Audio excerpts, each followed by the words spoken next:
Anong mensahe ang kailangan nyong marinig ngayon o within 1 week from now?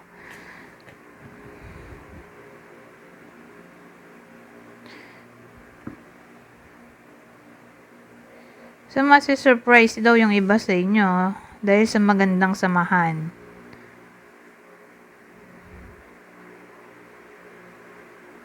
Ganun ang dating, o baka may makilalang newfound friend. Pwede ring development ng feelings sa mga magkakaibigan na masushock o masusurprise yung iba sa inyo na mapofall in love sa kaibigan, whether ikaw to o yung kaibigan mo ma-fall sa iyo. Pero kung sabihin natin partnership,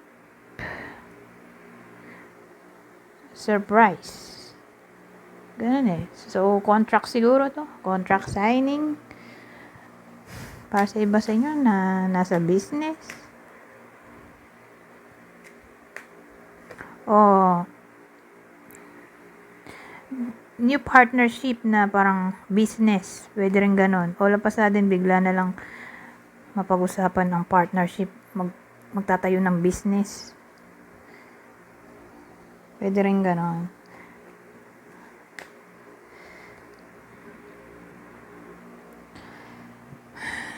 Ano to? Well, mag-ingat kung magta-travel, baka manakawan. O mahulog yung gamit mo tapos hindi mo na makita kasi nanakaw na. May nakapulot ng iba. So, kung magta-travel yung iba sa inyo, be wary sa mga gamit. Kasi baka manakaw. O ma-misplace nyo, tapos hindi nyo na makuha. Kasi pagbalik nyo dun sa naiwan yung lugar, may iba nang nakapulot. Pwedeng ganun. So, beware sa mga gamit.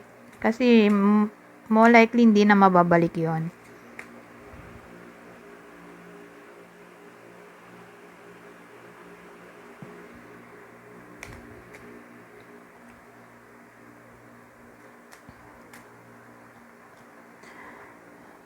Ito,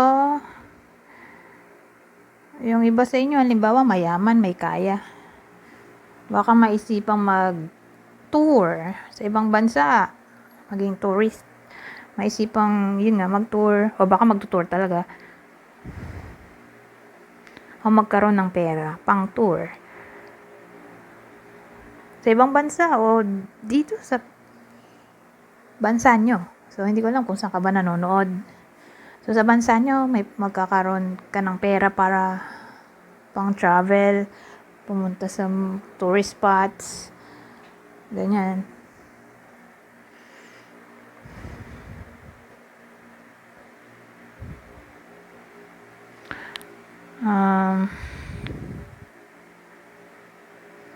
Pagkakapera daw yung iba sa inyo, baka magkaroon ng inheritance. O gaganda ang business, lalo na kung ang business ay trading, nasa trading industry o commerce, buy and sell. O tungkol sa vehicle, transportation. Para malago ang business kung ganon.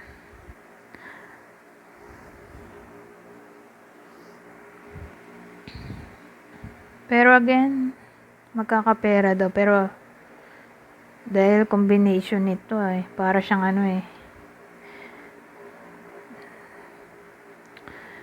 may kinalaman sa business o traveling. Sabihin natin na andun ka sa work na ganon. Stewardess, flight stewardess. O nandun sa transportation field. Baka may promotion o doon ka magkakapera. Ganon. O sabihin natin someone na nasa abroad magpadala ng pera. Pwede. Kung meron man kakilala, malapit sa buhay, nasa abroad, ayan. Either magbibigay ng pera o regalo, gifts, uwi, gano'n. Pasalubong.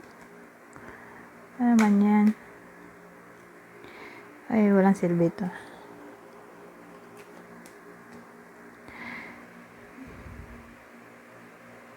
May good news daw na paparating.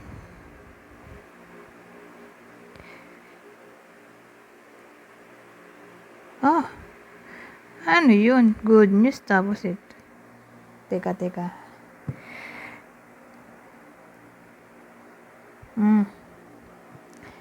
So, ang dating yung good news siguro, malalaman nyo na kung sino yung hidden enemy nyo kung may suspicion kayo. May magkakaroon ng clarity dito.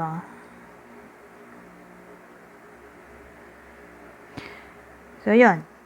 Siguro yung good news ay malalaman nyo na kung sino ang hidden enemy ninyo. May magkakaroon ng clarity para sa iba sa inyo.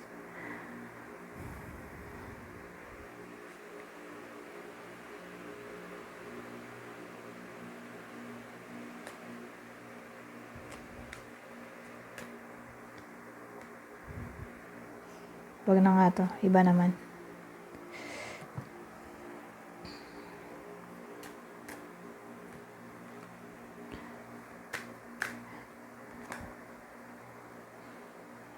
So, sabi dito.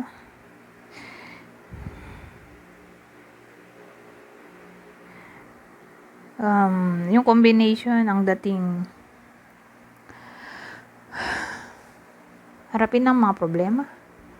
Sabihin natin hinarap na, pero yun nga lang hindi siya agad-agad masosolve.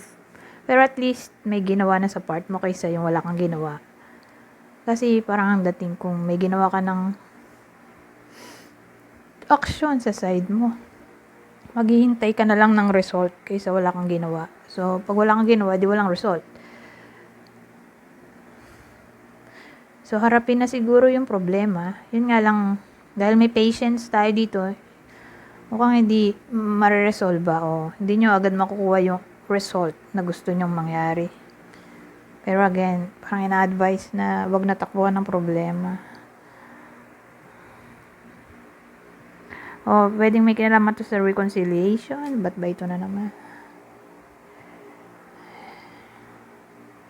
Eto, last na.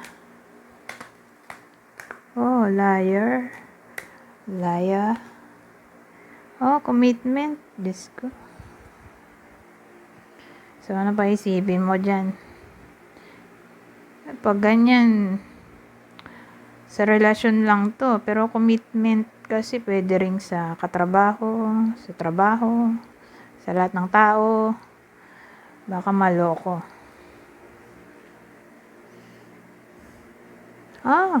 So kung i-combine natin to, saka to, at ito. So itong card na to, saka to.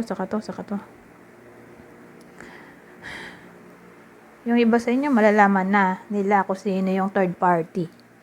O, malalaman na nila kung nagloloko ba talaga yung partner nila o hindi. O, kung di man sa relationship to ay sa katrabaho, friend, na yun nga magbibigay linaw. May magbibigay linaw sa inyo